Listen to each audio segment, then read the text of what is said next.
Good morning. आज आजीला नेण्यासाठी मामा मामी आले होते. मामांना कोरा चहा लागतो, त्याच्यामुळे मामांना दिला हा कोरा चहा. त्याच्यानंतर आमच्यासाठी दुधाचा चहा बनवला. मामींना चहा दिला, पण मामींचं चाललं होतं कमी कर गं बाई, एवढा चहा नको मला. नंतर मामा मामी निघाले, त्याच्यामुळं मामींना हळदी कुंकू लावून घेतलं. आजीला चिडवत होते. आजीचं चाललं होतं हां तेवढा सगळीकडं फोटो तेवढा सगळ्यांचा काढ, म्हणून आजीला म्हणलं शट अप आजी. नंतर इकडे शुभ्रा आणि मामा जरा भेटले, कारण शुभ्रा लेट आली होती शाळेत, तर मामा ती येईपर्यंत मामा थांबले होते. तिला भेटून सगळेजण निघाले. आजी फायनली निघाली होती तर फार वाईट वाटत होतं, कारण खूप आमच्या दोघींचा बॉन्ड स्ट्रॉंग आहे आणि छान आहे. पटत एका मिनिटासाठी पण नाही, पण करमतसुद्धा नाही.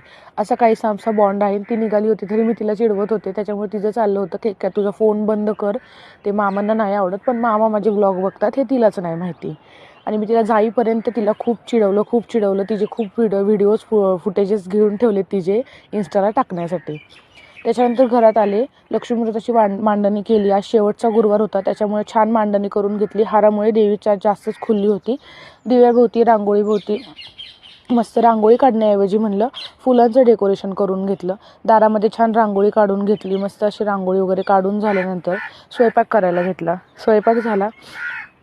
नैवेद्य वगैरे भरून घेतले. नैवेद्य देवांना दाखवून घेतले. आजचा स्वयंपाक बनवला होता पुलाव, खीर, वाटाण्याची भाजी आणि चपाती. सगळं झाल्यानंतर मस्त क्लीन अँड क्लिअर ओटा करून टाकला. असा होता माझा ब्लॉग आजचा. 5 मुली आल्या होत्या जेवणासाठी, ज्या कन्यापूजन आपल्याला करावं लागतं ते. आजचा ब्लॉग कसा वाटला कमेंट करून सांगायला विसरू नका. तोपर्यंत बाय.